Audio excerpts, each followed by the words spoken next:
Hey everyone, welcome back to the Alberta Roundup. I'm your host, Rachel Emmanuel. Hope that you guys are having a great weekend so far. It was a big week in Alberta politics, so here's today's headlines. The Alberta government says they have no plans to take in any asylum seekers crossing the US-Canada border. The Alberta NDP and the United Conservative Party are tied in recent polling. Alberta Premier Danielle Smith has set the record straight after Rachel Emmanuel said the UCP want Albertans to pay after visiting the family doctor. And Alberta Justice Minister Tyler Shandro has made progress in his effort to make it harder for violent offenders to get bail. All that and more happening now on the Alberta Roundup.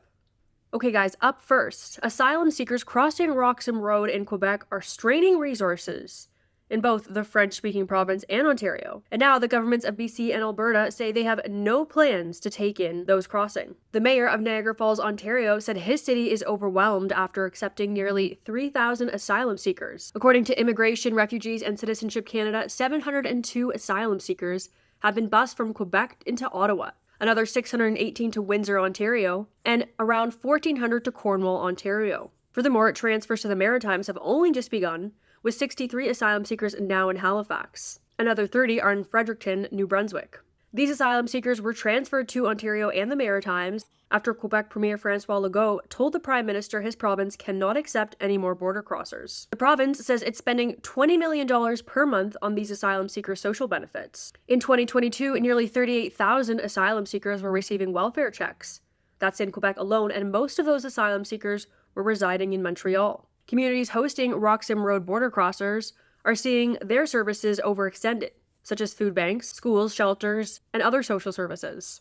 Alberta's Trade and Multiculturalism Press Secretary Gary Kohler said the following: decisions around accepting asylum claims lie solely with the federal government. And Alberta does not currently have any arrangement or agreement in place with the federal government that would facilitate individuals who cross the border at unofficial border crossings being transported to Alberta. Okay guys, and moving into our next story here, a recent poll from Abacus Data shows the Alberta NDP are tied with Danielle Smith's United Conservative Party heading into a spring general election. The poll, released on Monday, shows that the governing party and the official opposition would each receive 35% of the vote if the election were held today. Another 1 in 5 said they're still undecided, a number that's grown considerably from UCP detractors. Of those who voted for the Alberta NDP in 2019, 85% said they plan to vote for Rachel Emmanuel's party again in 2023. When it comes to the United Conservative Party, 20% of past voters said they're undecided this year.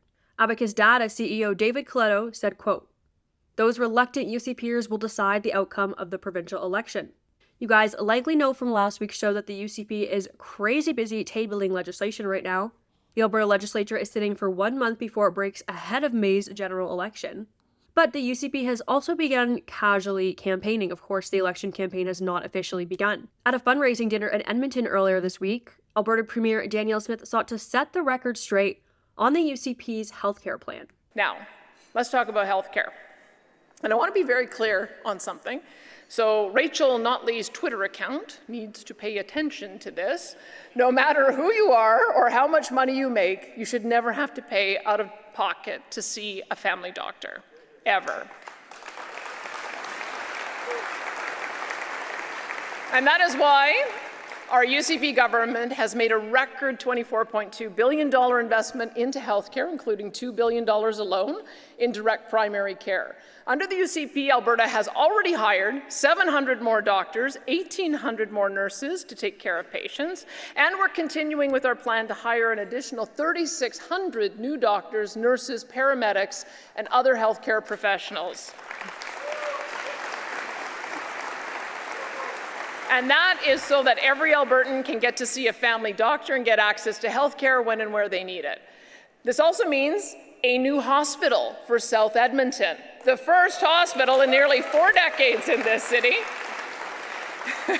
I see Deputy Premier Casey Madhu probably out there dancing a jig. He's here this evening, of course, and I want to acknowledge the hard work he has done advocating for the people of Edmonton. In fact, the Edmonton South Hospital is one of our highest priorities. We have dedicated over $634 million, committed right now with more coming to get the job done.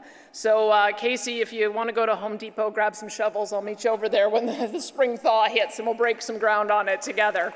What we're watching in the weeks to come, this is a huge story, definitely something we're going to be keeping our eye on. Alberta Justice Minister Tyler Shandro announced late this week that after meeting with all provinces and territories, the federal government has agreed to amend the criminal code to make it harder for violent offenders to get bail. The Alberta government is now calling on the federal government to pass legislation to amend the criminal code immediately.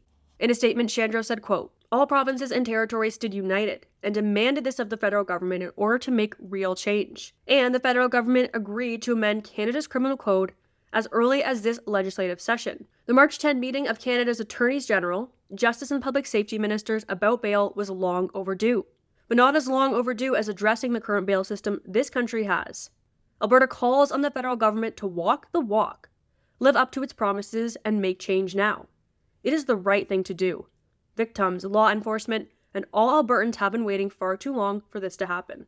As those of you who watched last week's show know, the provincial government said it would be tabling legislation on firearms. Here's what Tyler Shandro had to say about that legislation earlier this week. We're introducing the Alberta Firearms Act to ensure that our law-abiding firearms community here in Alberta is better served. We're standing up for Albertans by ensuring that police resources are kept where they need to be. We're stepping in and standing up for Albertans by introducing the Alberta Firearms Act. For many Albertans, firearms are a part of everyday life. Our province is home to a massive community of over 300,000 hunters and farmers and sports shooters. Farm owners make up a valuable part of our community here in Alberta. And on top of that, we have over 650 firearms-related businesses here in Alberta. They're all small businesses who survived one of the worst economic periods in the history of this province, only to find themselves in the crosshairs of the Trudeau Liberals. None of these federal policies will make our community safer. They're targeting law-abiding, responsible Canadians.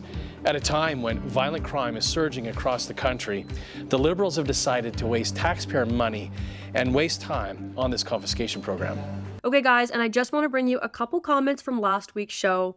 Last week we covered Pastor Reimer, who was arrested after protesting at a drag queen story hour. He's being held in prison until he agrees to comply with bail orders. YouTube user NG said, "This is insane. No to stories in drag for children." User Bruce Turr said Danielle Smith's budget is brilliant. Obviously, we also covered the budget last week. If you're still not sure what's in it, you can go find last week's episode. It's on YouTube. And user Stan Cal wrote, "Family friendly and drag queen are two terms that do not go together at all." Aaron Wood wrote, "I don't understand why you need drag story time. It's unfortunate that they think the average human intelligence is so low, and we are somehow systematically discriminating people because they are different at a young age. No, the answer is quite simple. You do what you do, I do what I do. Don't compel me to accept something I don't want to accept, or consider being illogical or rooted in deep-seated narcissism or mental illness. I hope you get the help you need.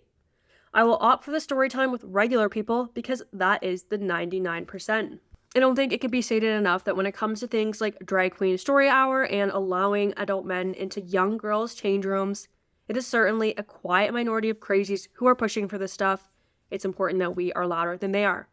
Okay guys, thank you so much for tuning in. I appreciate the support. As always, if you're able to support independent media, please visit donate.tnc.news. Don't forget, you still have the opportunity to watch my Freedom Convoy documentary at www.freedomoccupation.ca. That's everything I have for you today. Thank you so much. Have a great weekend and God bless.